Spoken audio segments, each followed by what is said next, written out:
गौहर ने अपनी शाइस्तगी की जांच पड़ताल करने के लिए मुझे 3 दिन तक अंधेरे कमरे में बंद कर दिया और जैसे ही मैं बिस्तर पर लेटी तो मैं अपनी जान से हाथ धो बैठी, क्योंकि आधी रात को अपनी शाइस्तगी की जांच पड़ताल करने के लिए गौहर ने मेरी टांगें उठाईं और मुझे एक छोटे से कमरे में ले गया, जिसमें मैं बेबसी से लेटी हुई थी और आंसू बहा रही थी। जिस गांव में से मेरा ताल्लुक़ था, इसमें ये अजीब रस्म थी, जब भी गांव में किसी लड़की की शादी होती तो उसे उसके मुक़द्दस जहेज़ को देखने के लिए कुएं के करीब लाया जाता था और पानी निकाल दिया जाता था। अगर पानी मिट्टी के साथ आए तो सब समझते हैं कि लड़की बदसूरत है, कोई भी इससे शादी नहीं करेगा जब तक कि वो 3 दिन अंधेरे कमरे में ना गुजारे। और अगर डोल का पानी साफ़ होता तो वो समझ जाते कि लड़की पाकीज़ा है, तो इसकी शादी धूमधाम से होती। मैं ये शो बचपन से देख रहा हूं। कुआं एक वीरान जगह पर बनाया गया था और उसके करीब सिर्फ एक कमरा था जहां उस लड़की को रहना था, जो कुएं के गंदा पानी की वजह से बदबूदार था। जब मैंने सांस ली तो तमाम खाने पीने की चीजें 3 दिन तक वहीं रखी रहीं। मेरे घर में पहली बार मेरे फेफड़ों के इर्द गिर्द का पानी कीचड़ और कीचड़ निकला। इन सब ने मेरी छाती का मजाक उड़ाया। जिना का इल्जाम। वो रो रही थी क्योंकि उसने कुछ नहीं किया था, लेकिन किसी ने नहीं सुना। हर कोई उस कुएं के खालिक पर यकीन रखता था। कहा जाता था कि ये कुआं था। पाकिस्तान खवातीन के बारे में सच बोलता है। मुझे आज तक ये बात समझ नहीं आई, लेकिन मेरी आंखें बंद थीं। बाहर से बंद था। ये 3 दिन में हो जाएगा। वहां नमाज अदा की गई कि वो इन 3 दिनों के लिए वहां कयाम करे, ताकि उसके बाद वो अल्लाह से तौबा करे, ताकि उसका गुनाह माफ हो जाए और उसका अमल पाक हो जाए।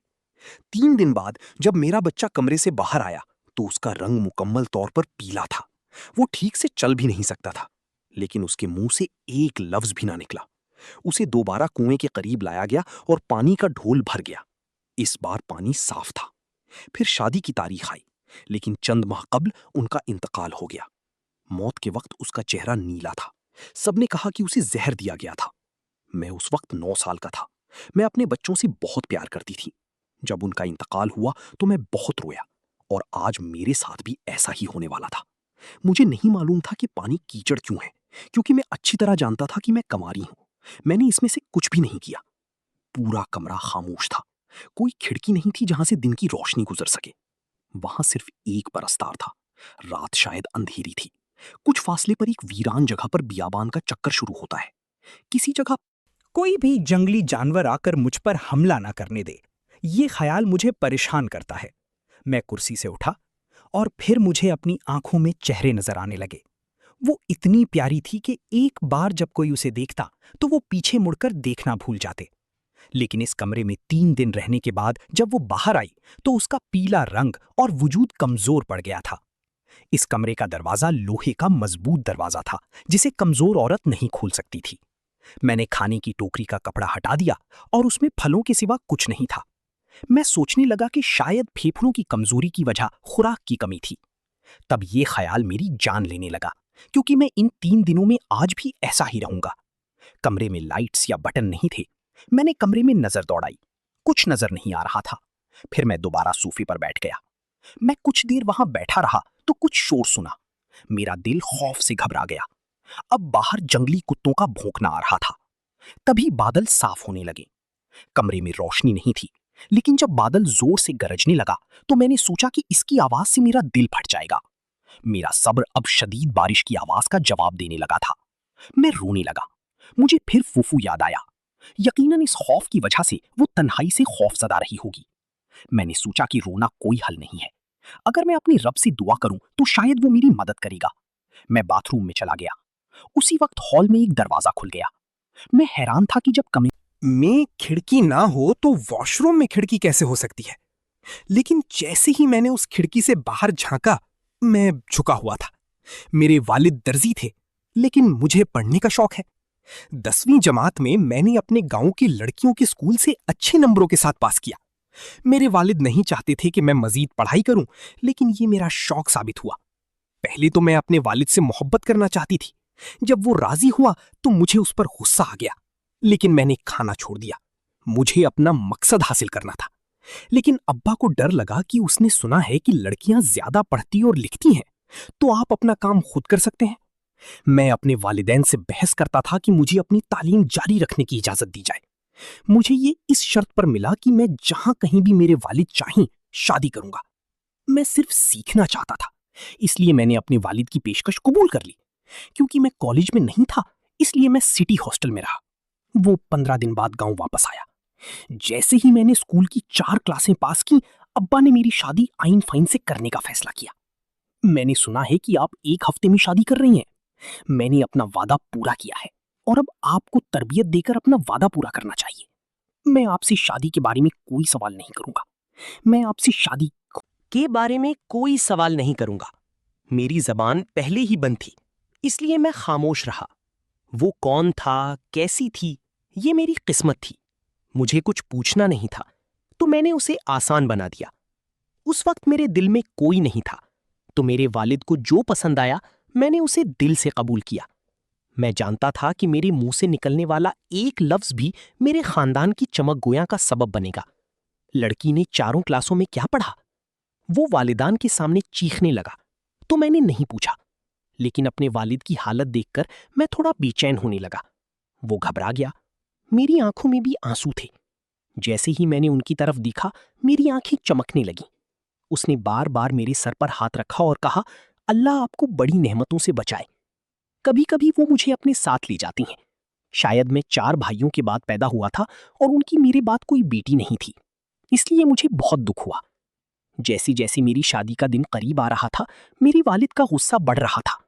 मुझे नहीं मालूम था कि इसकी वजह क्या थी, लेकिन शादी से 2 दिन पहले मेरी माँ काम के कमरे में आई। उसकी पूछे गए सवालात से मैं हैरान रह गया। अम्मा कहने लगी कि मैंने सुना है कि कल आपको मुकद्दस कुएं पर ले जाना है। आप 4 साल से शहर में रह रही हैं। मैं कॉलेज में पढ़ रहा था। मुझे बताएं कि क्या आपने अपनी वालिद की एजाज की आखिरी रसूमात को नहीं हटाया? कल सबके सामने तुम्हारी मुत्तकी बीवी का इम्तिहान है। अगर कुछ गलत हो जाए तो आपके वालिद मर जाएंगे। अम्मी रोने लगी। मैंने कहा कि ऐसी कोई बात नहीं है।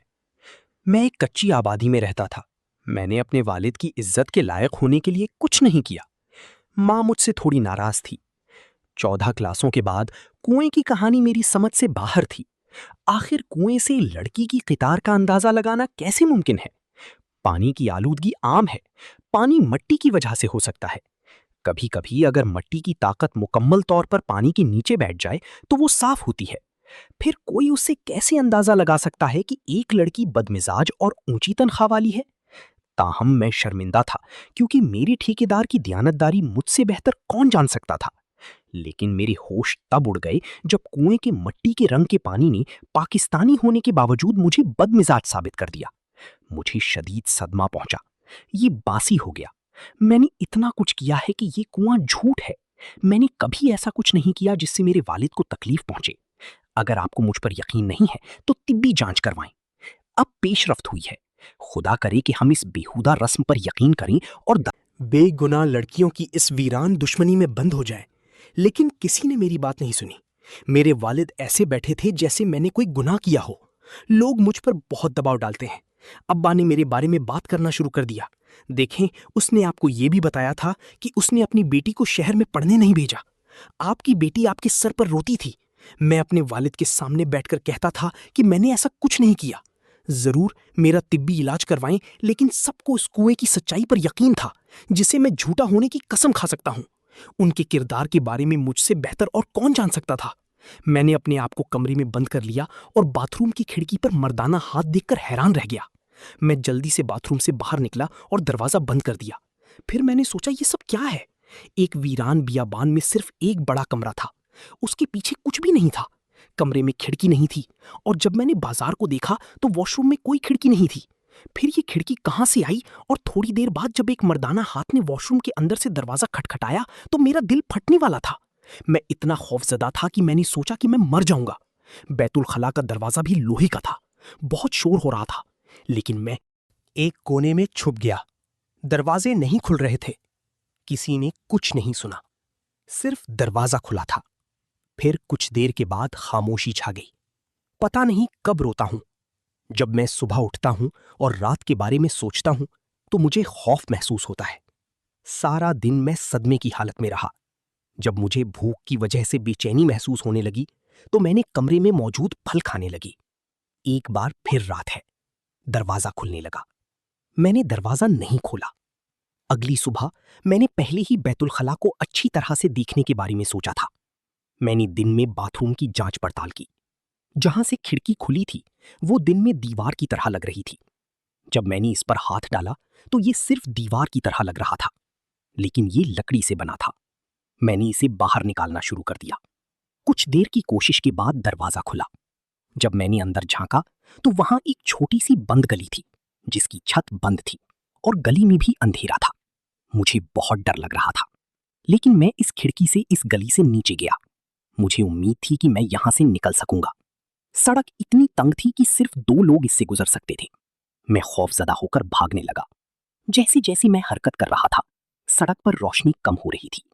सड़क की छत पर एक गोल सुरंग थी जिससे सूरज की रोशनी अंदर दाखिल हो रही थी। मैं चल रहा था। सड़क के सामने एक दीवार थी। मैं चलकर थक गया था। रास्ता लंबा था। जब मैं अपने सामने दीवार देखता हूं तो मैं रोना चाहता हूं। मेरी सारी मेहनत का फल मिल गया। लेकिन जैसे ही मैंने ऊपर देखा, मेरा दिल खुशी से उछल पड़ा। ऊपर लोहे का ढक्कन था जो आमतौर पर सड़कों पर कीचड़ से बना होता है। वहां वो पाइप के जरिए ऊपर चढ़ गया और लोहे के ढक्कन को बाहर धकेल दिया।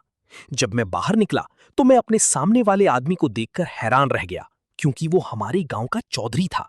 वो एक बहुत ही मेहरबान शख्स थे। गांव वालों की मदद करें, यहां तक कि वो गांव वालों के घरों में भी जाता और खुफिया तौर पर जरूरतमंदों को पैसे देता। अगर कोई लड़की शादीशुदा होती तो वो खुद इखराजात उठाती। वो सब मेरे बच्चे थे, इसलिए गांव की कोई भी लड़की उसे नहीं छुपाती, क्योंकि वो हमारे वालिद की उम्र से बड़ा था। लेकिन वो हमें बाप की तरह प्यार करता था। पूरे गांव में उनकी इज्जत की जाती थी। वो कई बार मंदिर जा चुके थे। उनकी बेटी मेरी वाहिद हमजमात थी और मेरे साथ हॉस्टल में रहती थी। लेकिन वो अमीर था। वो हॉस्टल में उसका कमरा उसकी मैडम के मुताबिक था। मैं एक गरीब किसान की बेटी थी। वो किराए की एक छोटी सी कमरे में रह रही थी, लेकिन लड़की बिल्कुल नहीं थी। जब भी मुझे गांव जाना पड़ता तो वो मुझे अपनी गाड़ी में बिठा कर गांव ले जाती।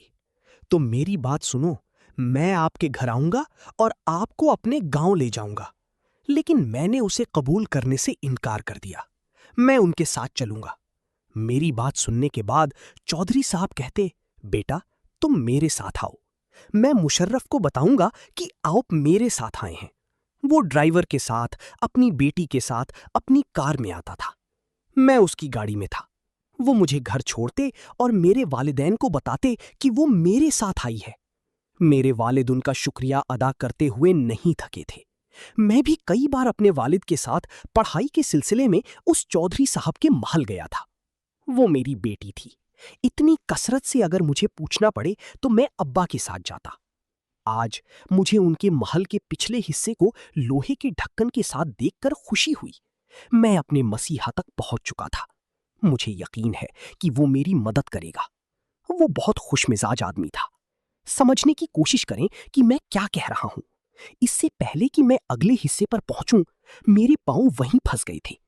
मेरा दिमाग मुझे रोक रहा था। अगर ये मेरा मसीहा है तो इसके कमरे का रास्ता उसके घर की तरफ इस तरह जा रहा है कि कमरे को एक अलग जगह बना दिया गया था। पीछे एक बाग था। ऊंचे दरख्त थे। मैं दरख्तों के नीचे छुप गया। मेरी छठी की हंसी ने खतरे की घंटी बजा दी थी। मैं वहां एक रात रहा। रात को जब अंधेरा हुआ तो वही चौधरी अपने 2 मुलाजमीन के साथ उस लोहे के ढक्कन के करीब खड़ा था। उसके चेहरे पर हर तरह की झुर्रियां थीं। उसने अपने गुलाम से कहा कि अगर लड़की ने आज दरवाजा नहीं खोला तो दरवाजा तोड़ दो। ये सुनकर मेरा दिल धुंधला गया। वो किसी इंसान से कम नहीं थे। अब मेरा दिल घबरा रहा था कि मुझे कमरे में ना पाकर वो समझ जाएगा कि मैं उसके घर पर हूं।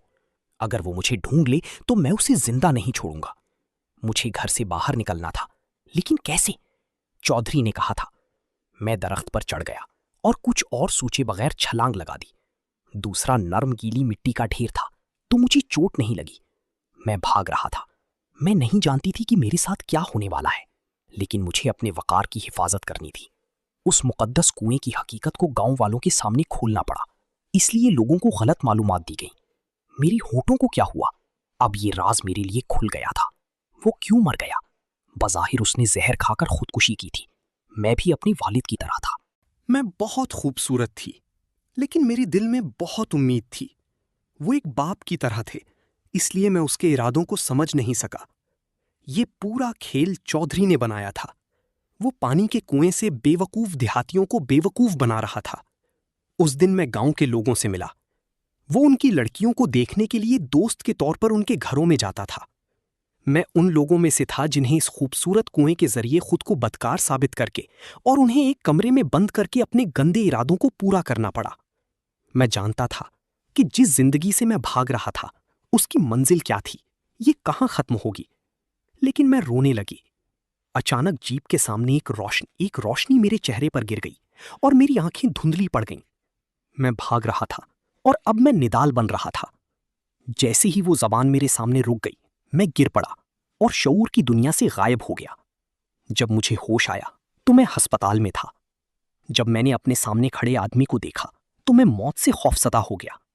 मैं रो रही थी, मेरे आंसू रुक गए थे, मेरी हर कोशिश बेकार हो रही थी। इनके सामने इसी हैरी का छोटा बेटा था। वो मुझे अस्पताल ले गया। मैं वो बच्चा था जिसे उसकी जुबान ने मारा था। मैं जानता था कि मैं उस खाई में फंस जाऊंगा जहां से मैं बच निकला था। जब वो नौजवान मेरे पास आया तो मैं पीछे हट गया। आप मुझे बताने वाले कौन होते हैं?